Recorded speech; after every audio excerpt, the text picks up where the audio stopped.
Hey guys, Victoria Paxton here. Thanks for stopping back by my YouTube channel. Okay, this is the second time I've recorded this video. So, this is a short one. I know the last one was really long. There were a few things I wanted to say in that video that I didn't say, but I'm not going to worry about it this one. Okay, so like, share, subscribe. It's free, you know. All right, Lisanne Froon was 22 when she disappeared on April 1st, 2014. She was described as an aspiring, optimistic, intelligent, and passionate volleyball player. Kris Kremers was 21 and described as an open, creative, and responsible individual. Both had grown up in Amersfoort. Froon graduated with a degree in applied sciences from Deventer the previous September, and Kremers had just completed her studies in Central Social Education, specializing in art education at the University of Utrecht. Okay, only a few weeks prior to leaving for Panama, Froon had moved in with Kremers in a dorm room in Amersfoort, and they worked together at the cafe and restaurant in Den Kleinen Hop. They both saved up money for 6 months, and they planned to go to Panama together on a special trip to learn Spanish, as well as to do something of significance for the locals, particularly volunteering with the children. The trip was also supposed to be a reward to Froon for graduating. Kremers and Froon arrived in Panama for a 6-week vacation on March 15th of 2014. They toured Panama for 2 weeks before arriving in Boquete on March 29th to live with a local family for a month while volunteering with children. On April 1st, around 11 a.m., they took a dog that belonged to the owners of the Pianista restaurant and went hiking near the clouded forest that surrounded the Baru volcano on the Pianista Trail not far from Boquete. They wrote on Facebook that they intended to walk around Boquete, and it was reported that they had been seen having brunch with 2 young Dutchmen before embarking on the trail. The owners of the restaurant became alarmed when their dog returned home that night without the young women. Froon's parents stopped receiving text messages, which both of the women had been sending to their families on a daily basis. On the morning of April 2nd, Froon and Kremers missed an appointment with a local guide. If they didn't know the area, why would you take off hiking when you have a guide coming the next day? I don't get that. Froon's parents stopped, On April 3rd, authorities began aerial searches of the forest, and local residents began searching for them. On April 6th, the parents of Kremers and Froon arrived in Panama along with police, dog units, and detectives from the Netherlands to conduct a full-scale search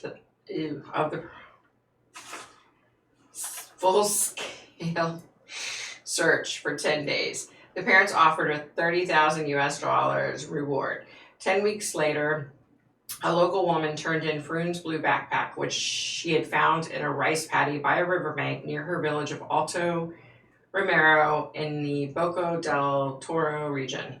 She said she was sure it had not been there the day before. The backpack contained 2 pairs of sunglasses, $83 in cash, Froon's passport, a water bottle, Froon's camera, 2 bras, and the woman's phones, all packed, dry, and in good condition. The women's phones showed that some hours after the start of their hike, someone had dialed 112, which is the international emergency number, and 911, which is the emergency number in Panama. The first distress call had been made just hours after beginning their hike. One from Kremers' iPhone at 16:39, and shortly after that one from Froon's Samsung Galaxy at 16:51. So I feel like they were definitely in trouble. They realized they were in trouble pretty quickly, I guess. None of the calls had gone through due to a lack of reception in the area, except for one 911 call attempt on April 3rd that lasted for a little over a second before breaking up. After April 5th, Froon's phone battery became exhausted after 0500 hours and was not used again. Kremers' iPhone would not make any more calls either, but was intermittently turned on to search for reception. After April 6th, multiple attempts of a false PIN code were entered into the iPhone. It never received the correct code again. One report showed that between April 7th and April 10th, there were 77 emergency call attempts with the iPhone. Wow. On April 11th, the phone was turned off for the last time at 11:56. Froon's camera contained photos from April 1st, suggesting that the women had taken a trail at the overlook of the Continental Divide and wandered into some wilderness hours before their first attempt to reach 911, but with no signs of anything unusual. On April 8th, 90 flash photos were taken between 1 and 4 p.m., apparently deep in the jungle and in near complete darkness. 1 and 4 a.m. Sorry, guys. A few photos show that they were possibly near a river or a ravine. Some show a twig with plastic bags and candy wrappers on top of a rock. Another shows what looks like toilet paper and a mirror on another rock, and another shows the back of Kremers' head. The discovery of the backpack led to new searches along the Calabria. Y'all know I can't pronunciate this stuff. Kremers' denim shorts, zipped and neatly folded, were found on top of a rock on the opposite bank of the tributary a few kilometers away from where Froon's backpack had been discovered. Although later witnesses said that the jeans were actually in the river and they weren't laying neatly folded. 2 months later, closer to where the backpack was discovered, a pelvis and a boot bone with a foot inside were found. Soon, at least 33 widely scattered bones were discovered along the same riverbank. DNA testing confirmed that they in fact belonged to Froon and Kremers. Froon's bones still had some skin attached to them, but Kremers' bones appeared to have been bleached. A Panamanian forensic anthropologist later claimed that under magnification there are no discernible scratches of any kind of the bones, neither natural nor cultural in origin. There are no marks in the bones at all. Okay, so I attempted to connect with both the girls. I was able to see Lisanne, but I couldn't connect at all with Kris. I'm not sure why that I could see Lisanne, but I couldn't speak with her. She wasn't like speaking, she wasn't verbally, she wasn't like communicating with me through my mind, like my mind's eye. But like everything disappeared, everything in front of me disappeared, and then I kind of saw like a movie reel, okay?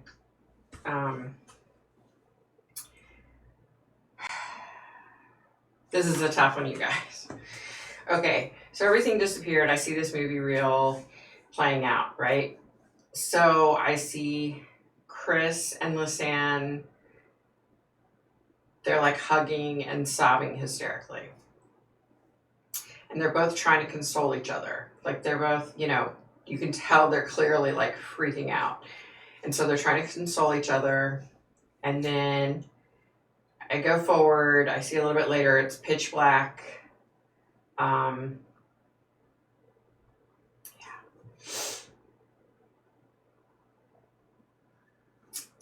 Yeah.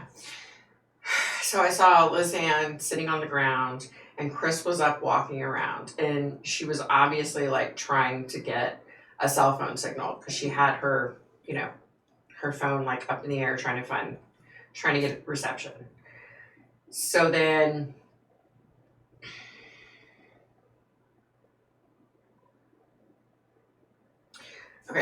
so then a little bit later, Lisanne gets up and she's with Kris and they're trying to get reception. And then they both like hug each other, and then they're down together on the ground, holding each other, comforting each other, and talking about the predicament that they're in. You could tell that they were both clearly upset.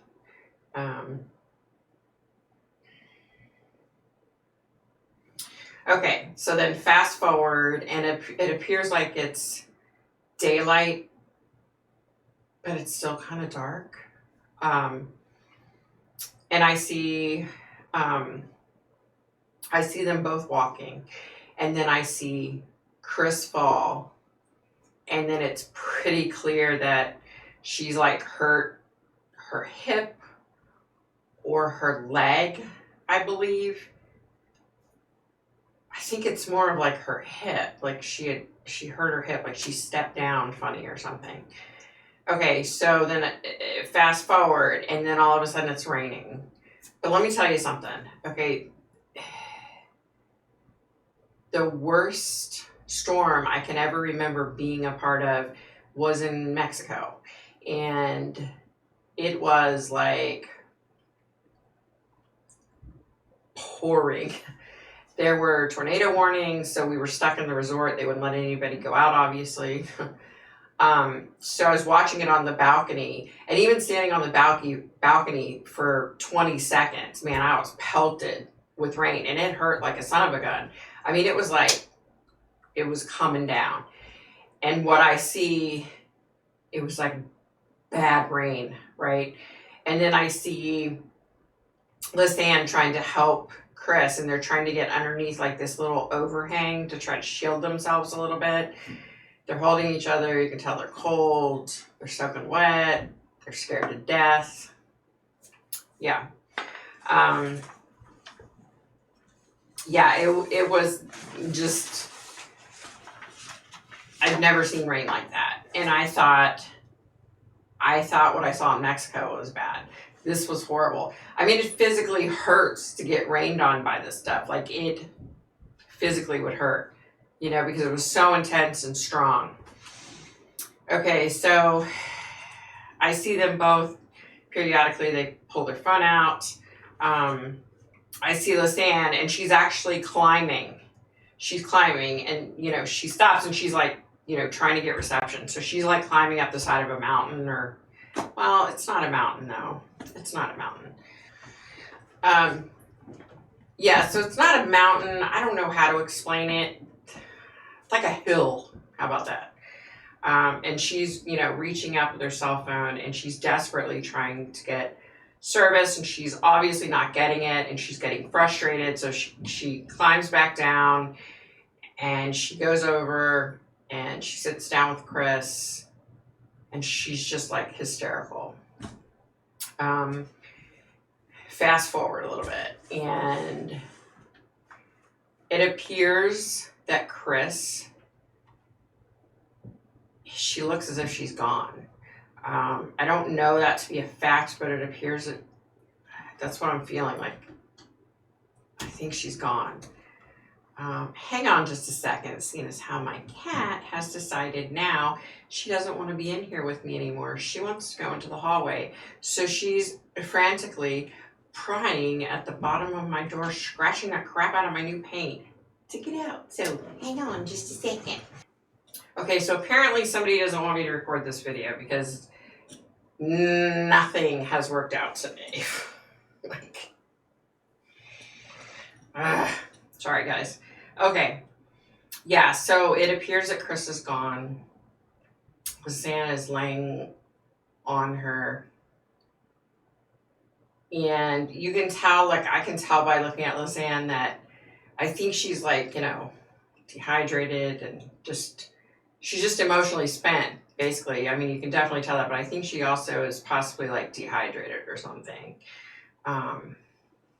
Yeah, you could definitely tell. And I also feel like she's having a hard time breathing. I'm not sure why that is. Maybe it's just because she's so emotionally spent, but it appears that she's having a hard time breathing. Yeah, I see her sobbing and laying down next to Kris. You guys, it's just like horrible. Like, at this point, she's struggling to breathe. She's still trying to get up and walk to see if she can find a cell signal, you know, reception.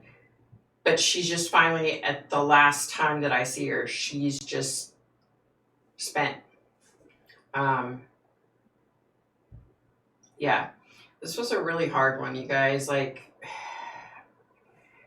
so my whole thing from the beginning was why did they go on their own, and why weren't they more prepared? You know what I mean? Like, they weren't prepared. And I don't get that. You know, they had a guide coming the next daggone day. Like, I just don't understand, like, why. I don't know, guys. It was a tough one. Be nice, be kind, stay healthy. They're coming out with a vaccine. We'll see if it's going to do anything. And yeah, that about does it for me.